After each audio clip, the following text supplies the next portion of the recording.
Hi everyone, welcome to my channel. Thank you so much for stopping by. My name is Daisy. So let us get right into the business of the day, how I applied for my Brazilian visa from Nigeria and how you can apply for your Brazilian visa from Nigeria as well. So the first step you need to take when you've decided to embark on this journey is to visit their embassy website. Visiting the embassy website gives you the opportunity to read and gather enough information that will equip you to know what to do on the next stage of your application. The next stage for you to proceed to is to go to their visa application website. On this website, it requires you to fill in vital information about yourself, okay? On the first part of the visa application, all you need to do is put in information about you, your name, father's name, mother's name, and the job you do, and so many others. Okay, so that's the first stage of the visa application. All right, so remember to always save your information at every finish. When you're done with one page, remember to save. When you proceed to another page, fill in your information, remember to save. Okay, remember, we can always lose information if we do not save our information. Okay, so when you're done filling in vital information about yourself, the next stage of the visa application is for you to upload your documents. Okay, uploading your documents means that you must have scanned necessary vital documents required on your computer or on your laptop. You have to have everything neatly scanned on your get them ready on your laptop or on your computer, because you will be needing them to upload them during your visa application. Okay, so now when you're done uploading all vital information, the next stage is for you to read through properly, make sure everything is correct, and then you submit. Okay, before I continue from submission, I would like to say a couple of things to further help you with your understanding of while you're applying. Okay, so every document that you need to upload it is required that you upload your document must be 300 megabytes. Okay, your document shouldn't pass 300 megabytes. It should either be lower than 300 but not above. Okay, it can either be 300 megabytes for each document you'll be uploading. Each of them has to be either 300 megabytes or below 300 megabytes. Okay, that's one thing I need you to know. Now another thing I need you to know is you would see things that they require of you. Okay, passport, signature, hotel reservation, things like that. They will list them there. Okay, whatever they ask for, upload it, put it there. They ask for ticket reservation, ticket, upload, put it there. They ask for hotel reservation, upload, put it there. However, there are some things that they might not list right there. Okay, all you need to do is check below. It's right under it. You will see a section that says other. Other means other documents. If you have other documents you want to upload and it's not right there listed there, you can upload them at the other section. Okay, so don't be afraid, or do not worry that you don't have a place to put other documents that you want to upload, because the truth is that you might have other documents that you want to use to back up your application to make it more solid, and they might not have been listed on that list. You don't need to be afraid, because you can upload them on other. Okay, for your invitation letter, I don't want to forget this. For your invitation letter, make sure you don't need to worry about, oh, I don't know anyone in Brazil who's going to send me an invitation letter. You don't need to worry about that, because you can use your hotel reservation as your invitation letter. Okay, they will ask invitation letter, upload your hotel reservation. If they ask hotel reservation, put your hotel reservation as your hotel reservation. Put your invitation letter, you put your hotel reservation as your invitation letter. Okay, so it's two functions it's going to be serving. For your hotel reservation, use it for your hotel reservation. For your invitation letter, use your hotel reservation as your invitation letter. I hope that is clear enough. All right, so now like I said before, there might be other documentation you might need to add to it to back up your application. Okay, you want to make it more solid. You want to show them that you have other things that can prove that you will be returning back. For example, if you have landed property, you can just scan a copy. If you have a business, for example, your business license, they might not ask you for your license. It's part of the requirements, but it might not be listed there. If it's not listed there, that's okay. License for your company, scan it, you put it in other. your travel history, scan them, put it in order. Each of the countries you've been to, scan them one by one separately, okay? And when it gets to that section, you might see a place, it will tell you, when you upload in order, you upload, it will give you the opportunity, there's a column there that you can write the name of that document. For example, landed property. You want to show that you have a property in your country and you want to use it to prove like a tie to your country. After uploading it, you just write landed property. That should be your caption for it. For example, travel history. You upload like a US visa if you've gone to the US before, or anywhere, South Africa, Ghana, whatever country you've been to. Upload each of them one by one. Well, after you upload them, give it a name. Ghana visa, South Africa visa, Kenya visa, Canada visa. Just give it a name like that, but they have to be one. Upload them in the other section, other documents, apart from the ones they would list and they will ask you. For in that section as well, there's something you will see like entity letter. Entity letter, I don't want you to get it confused. A lot of people will be confused what is entity letter. Entity letter also means letter of employment. So get a letter from your company, get a letter from your job, scan it, and your entity letter is your employment letter. So that you don't start thinking, where am I going to put employment letter? Entity letter it is. Okay, so now back to submission. When you're done submitting your documents, remember, don't forget any document. Make sure all your documents are complete and correct, because if your document is not complete, they will send, after submission, they will get back to you after 5 days. After 5 days, they will, if your documentation is complete, they will proceed with you to another stage. But if your documentation is not complete, if your documents are not complete, they will send you a message back after 5 days telling you one of your documents or two of your documents are not there, that you should put it in. This means that you will have to start your application all over again. It happened to me. I forgot one document. After 5 days after submission, they got back to me. Instead of proceeding with me, they told me to go add that document. Okay, so that means I had to start all over again. I started my application all over again, then added that document to it. Now, when you begin your application, after you save the first time or the second time, whenever you save your documents, they will generate you a code. This code signifies that you can always use that code to come back to your application portal to check. You can start your application, stop whenever you like, make sure you save and sign out. But coming back onto your portal, you have to use that code. So as soon as you save one of your information, it will generate that code for you. That code is needed to always come back to check what's going on with your application, sign out, log in, something like that. That is needed. So you keep that code properly. So like I was saying, missing a document or two makes you reapply. And then you have to add that missing document. Then I had to wait. I waited another 5 days for them to get back to me, because now it's a fresh application, right? So avoid this mistake. Make sure your documents are complete before you submit, so that when they get back to you, you just know that you're proceeding to the next level. Okay, so now proceeding to the next level means when your documentations are correct, complete, they will send you a link to your email. This link helps you, prepares you, it gives you the opportunity to request for appointment to come submit your documents. You will request for an appointment. It gives you the opportunity to request for a document. Now, before we continue, when you submit your document, okay, after you submit your application, you're done filling all information, you submit, it will generate you an application receipt. Okay, this application receipt signifies that you have applied to them. All right, you need to keep this receipt, save it on your computer to print later, or if you have a printer immediately, you can print it immediately. But this receipt is very, very important. Keep it because you'll be needing it. Anyway, so when this receipt is generated, and this receipt needs to be submitted even on the physical at the embassy with other documents.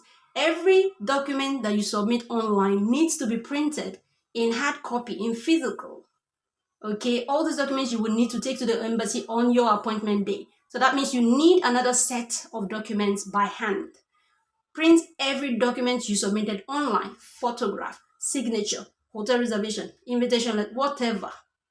You have to print them out, have them in hard copy, because you'll be taking them to the embassy. Now your receipt of application all other documents, and also an additional application form needs to be printed out. You will print another application form, fill it, and you will add it up to your receipt of application. Add it up with other documents, and then you will take it to the embassy. All right. So now you need 2 passport photographs. One you need to upload online during your application when you're uploading your documents, and a passport photograph is required. Now the second passport photograph that you need will be placed on your visa application receipt. Those are the 2 times that you'll be needing a passport photograph. Okay, so now don't forget, print another application form, fill it by hand, add it up with your application receipt and every other document that you uploaded during your application filling. So when you're done submitting your document, after filling everything, uploading your documents, you send to them. Like I said, they will get back to you after 5 days. After 5 days, if your documentation is, complete and good, they will send you a link. So when they send you that link, okay, you click on it, it takes you to another page, another website. That website is for you to request to book an appointment. Okay. You create an account on that website. You create it will request for your name, your email address. You create an account. It's very short. It's not something very long. Okay. After you create an account, the password, you have your own password. You can always use it to come back on that website. Okay. That website allows you to request to book an appointment, and for you to request to book an appointment to come submit your documents, they will request for 2 things from you. Okay. They will request that you have they will request that you upload your receipt, that receipt you generated after submission, that receipt of application. They will request for it. That this now you are requesting that you want to book an appointment. Okay, so they will request for that receipt. You have to upload that receipt, and then you have to upload your passport, a copy of your passport, your traveling passport. Okay, so those are the 2 things they will require from you for you to request to book a date for an appointment. After uploading those 2 documents, you submit. You wait for a couple of days. Okay, I don't think it's up to 5 days. You wait like a couple of days, a day or 2 or 3, and then they will get back to you, sending you another message. That is, if you're fine, they will check your receipt. If it's accurate, if it's okay, they'll check your passport copy. If it's the same thing that you uploaded, once it's fine, they will then send you a message, telling you to go book your appointment. You click on that link they sent you to take you back to the same website where you requested to book an appointment. There you will see different dates available. It's all up to you to choose the date that you want. When you're done, choose the date that you prefer. When you select, remember, I want you to know that you cannot change your appointment date twice. I think you can only change it 1 time. If you're not comfortable with the application date, the appointment date you chose, you can always go back to change it again, but it is only 1 time you can do that. You have the opportunity to do that. So once you choose your appointment date, you will have a time. Okay, choose the time you want, choose the day you want, then you submit. Then they will send you another message telling you have been granted that day to come for your submission, for your appointment. Okay, so now keep that message that tells them that you have an appointment that they sent to you. Keep that message, because that is the message they will use. The people at the embassy, the security guards, will use to allow you go inside. If you don't have that message, they will not allow you go inside. All right. So on your appointment day, now I want to say something. When you get to the embassy, make sure you get there at your own time. But however, if you don't get there at your own time, you're a little bit late, it's okay. They will still attend to you. Okay, just make sure you get there before 1 p.m. Make sure you get there on your own time, but should in case you're late, do not worry that much, because they will still attend to you. But make sure you get there before 1 p.m. because after 1 p.m. they are done collecting from people. All right, so let me see what more that I have. I don't want to forget nothing. Okay, so now another thing is, make sure you pay for your visa fee before you go on your appointment day. Pay for it before you go on your appointment day. All right. like I've talked about visa history, travel history. If you have travel history, I talked about that as well. I think I've talked about that. Print all the visas that you have, even if it's residency in another country. Scan it, add it up to your travel history. You can write for example, if you have residence in another country, Dubai residence. If you have an ID card, for example, I had ID card, Nigerian ID card and Dubai ID card. Okay, I had those two. In that place I told you about, they requested for ID card. I put my Nigerian ID card in the first one. But because I wanted to add another ID card that I have, I want to show them, I want to prove to them that I will not run away. I have another residency in another country.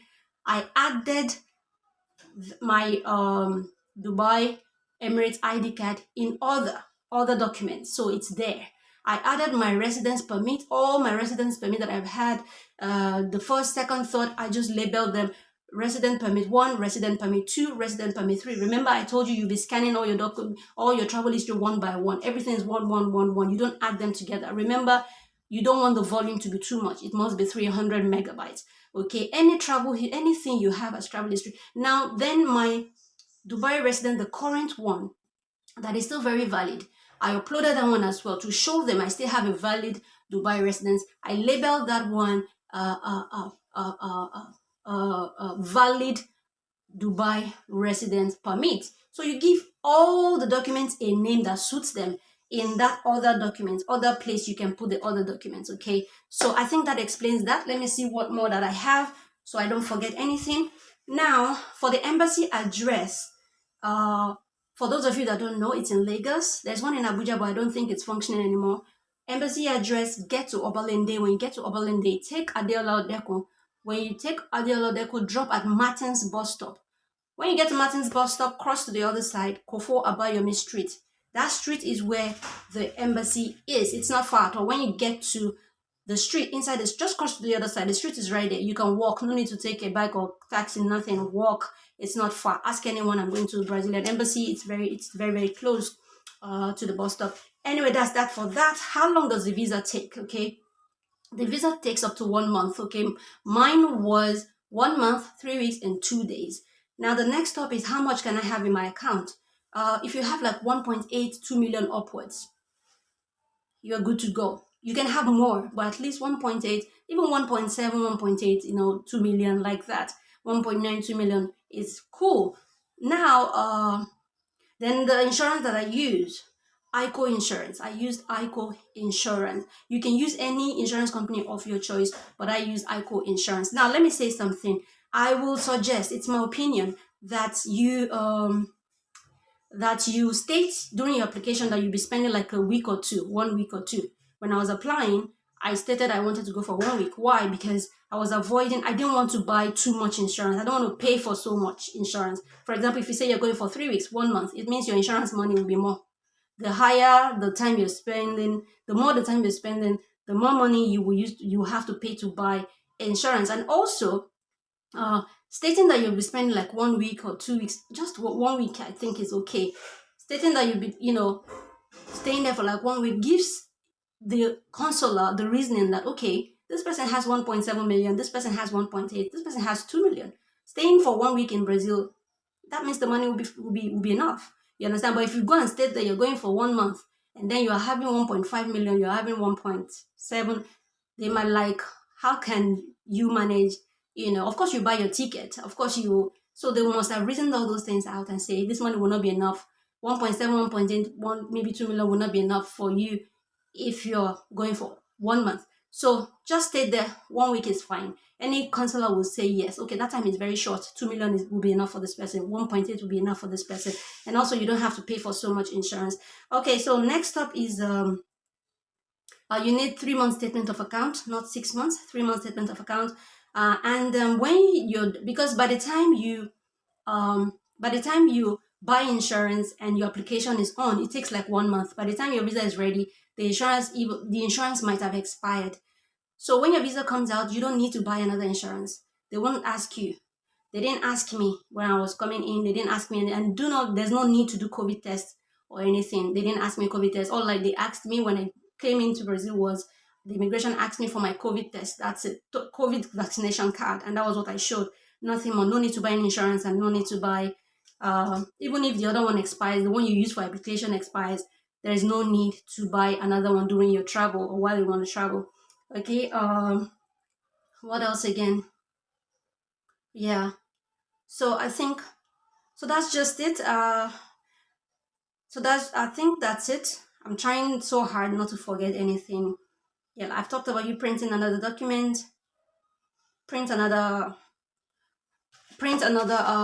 application form and all. But anyway, that is it from me today. This is, if you have more questions for me, put it down in the comment section below. I will be more than happy to respond to you. If you want assistance to fill your application form, you can reach out to me. Or if you want more questions, it's something you can do. I learned how to do it. Now I remember something.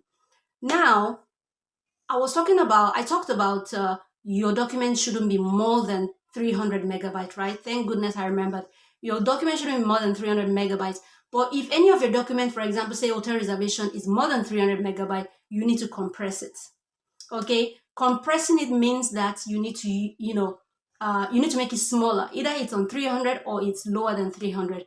I had to learn how to do it. So how I did it was I went on Google. I searched how to compress a document, or how to shrink a document, or how to compress PDF, how to compress JPG. It will bring you a lot of websites that help you compress your documents. So click on any of the websites. It's very easy. Click on any of the websites, upload the documents you want to shrink, and then click submit. It will shrink it for you, then it will download immediately onto your system. So don't be afraid that, oh, how can I make my documents smaller? Use websites that you find on Google. How to compress a document, how to compress this, how to compress a file, how to compress JPG, PDF. It's going to bring you a list of there are lots of websites that are available for you to use to compress your document. I'm going to be showing you the one that I use the most, but I use different types. I picked this one, used it to compress all my documents to make them smaller. All right, so that is it from me today. Thank you so much for watching. If you have more questions for me, put it right there in the comment section below. I will be more than happy to respond to you. Till I come your way next time, have an amazing day, everybody. Bye-bye.